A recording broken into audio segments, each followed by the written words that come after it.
2023 October 7 Hamas കൂട്ടക്കൊലയ്ക്ക് പിന്നിൽ ഇറാന്റെ സൈനിക സഹായവും ഖത്തറിന്റെ സാമ്പത്തിക സഹായവും ഹമാസിനുണ്ടായിരുന്നുവെന്ന് ഇസ്രായേലിന്റെ രഹസ്യാന്വേഷണ ഏജൻസിയായ ഷിൻബെറ്റിന്റെ അന്വേഷണ റിപ്പോർട്ട്.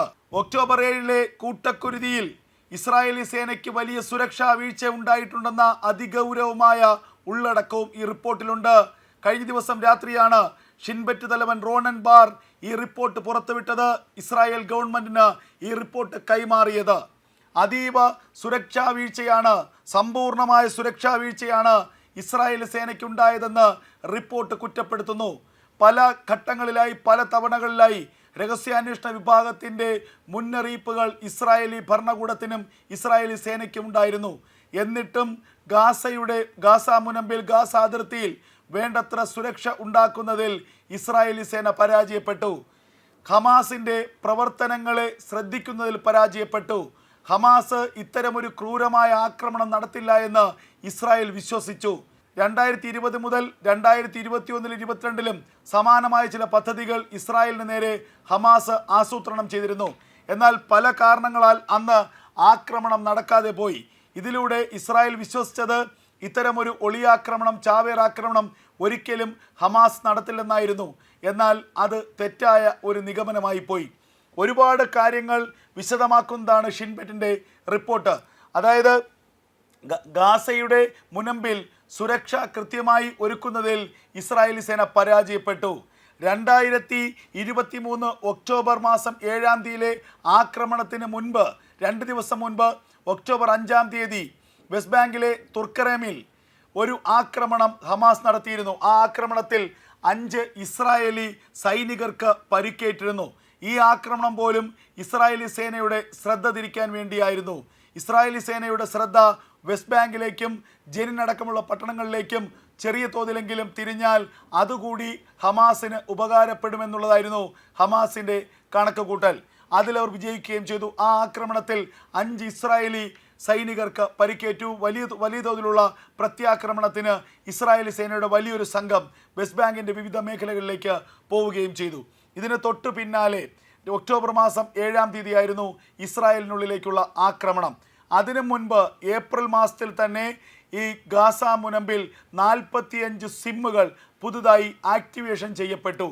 ആ സിമ്മുകൾ ആക്ടിവേഷൻ ചെയ്യപ്പെട്ട കാര്യം കൃത്യമായി തന്നെ രഹസ്യാന്വേഷണ വിഭാഗം IDF അറിയിക്കുകയും ഇസ്രായേലി പ്രതിരോധ വകുപ്പിനെ അറിയിക്കുകയും ചെയ്തു. ആ സിമ്മുകളെ സംബന്ധിച്ച കാര്യമായ അന്വേഷണം ഉണ്ടായില്ല. അല്ലെങ്കിൽ ആ സിമ്മുകൾ ഏത് ഘട്ടത്തിൽ തങ്ങളിലേക്ക് എത്തുമെന്നത് സംബന്ധിച്ച് ഒരു പരിശോധനയും IDF നടത്തിയില്ല.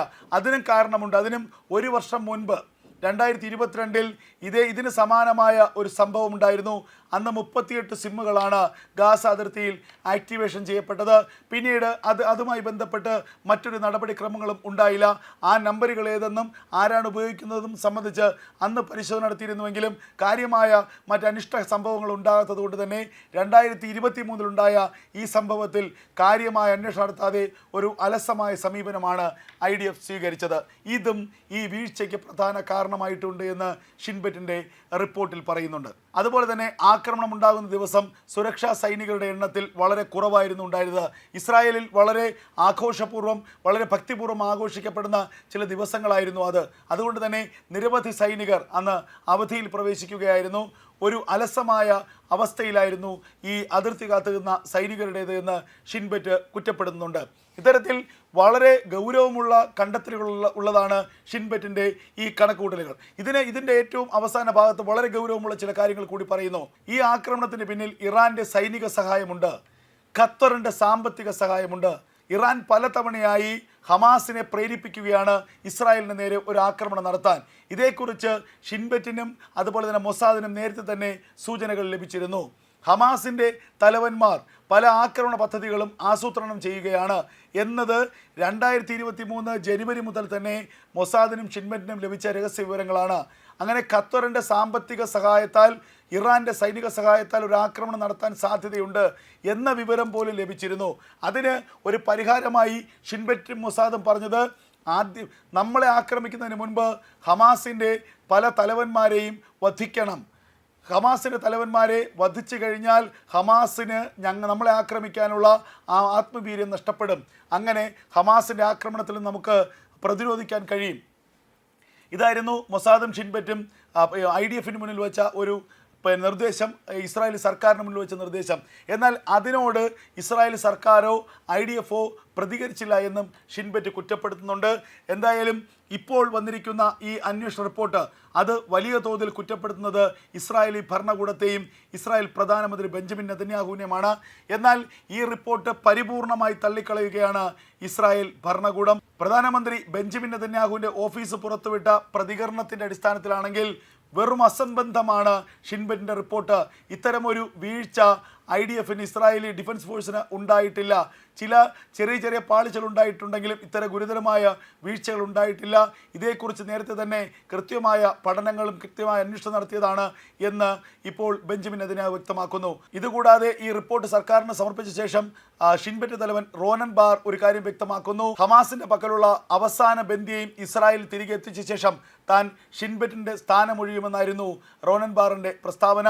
കഴിഞ്ഞ 2 മാസങ്ങൾക്കുമാണ് IDF തലവൻ ഹെർസി ഹെലേവി ഈ മുഴുവൻ വീഴ്ചയുടെയും ഒക്ടോബർ 7-ന്റെയും ഉത്തരവാദിത്തം ഏറ്റെടുത്തുകൊണ്ട് IDF തലവൻ സ്ഥാനം ഒഴിഞ്ഞത്. അതിന് സമാനമായൊരു പാതയിലേക്കാണ് ഇപ്പോൾ റോനൻ ബാറും പോകുന്നത്. ഗാസയിൽ ഹമാസിൻ്റെ പക്കലുള്ള അവസാന ബന്ദിയെയും തിരികെ ഇസ്രായേലിലേക്ക് എത്തിച്ച ശേഷം താൻ സ്ഥാനമൊഴിയുമെന്നാണ് ഇപ്പോൾ റോനൻ ബാർ വ്യക്തമാക്കിയിരിക്കുന്നത്. കഴിഞ്ഞ ദിവസം രാത്രിയാണ് ഷിൻബെറ്റ് തലവൻ റോനൻ ബാർ ഈ റിപ്പോർട്ട് പുറത്തുവിട്ടത്.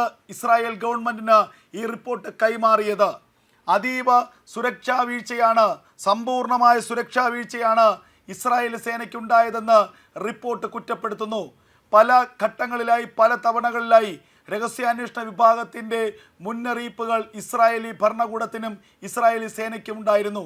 എന്നിട്ടും ഗാസ മുനമ്പിൽ ഗാസ അതിർത്തിയിൽ വേണ്ടത്ര സുരക്ഷ ഉണ്ടാക്കുന്നതിൽ ഇസ്രായേലി സേന പരാജയപ്പെട്ടു. ഹമാസിൻ്റെ പ്രവർത്തനങ്ങളെ ശ്രദ്ധിക്കുന്നതിൽ പരാജയപ്പെട്ടു. ഹമാസ് ഇത്തരമൊരു ക്രൂരമായ ആക്രമണം നടത്തില്ല എന്ന് ഇസ്രായേൽ വിശ്വസിച്ചു. ഒരുപാട് കാര്യങ്ങൾ വിശദമാക്കുന്നതാണ് ഷിൻബെറ്റിൻ്റെ റിപ്പോർട്ട്. അതായത് ഗാസയുടെ മുനമ്പിൽ സുരക്ഷ കൃത്യമായി ഒരുക്കുന്നതിൽ ഇസ്രായേലി സേന പരാജയപ്പെട്ടു. 2023 ഒക്ടോബർ 7 ആക്രമണത്തിന് മുൻപ് 2 ദിവസം മുൻപ് ഒക്ടോബർ 5 വെസ്റ്റ് ബാങ്കിലെ തുർക്കറേമിൽ ഒരു ആക്രമണം ഹമാസ് നടത്തിയിരുന്നു. ആ ആക്രമണത്തിൽ 5 ഇസ്രായേലി സൈനികർക്ക് പരിക്കേറ്റിരുന്നു. ഈ ആക്രമണം പോലും ഇസ്രായേലി സേനയുടെ ശ്രദ്ധ തിരിക്കാൻ വേണ്ടിയായിരുന്നു.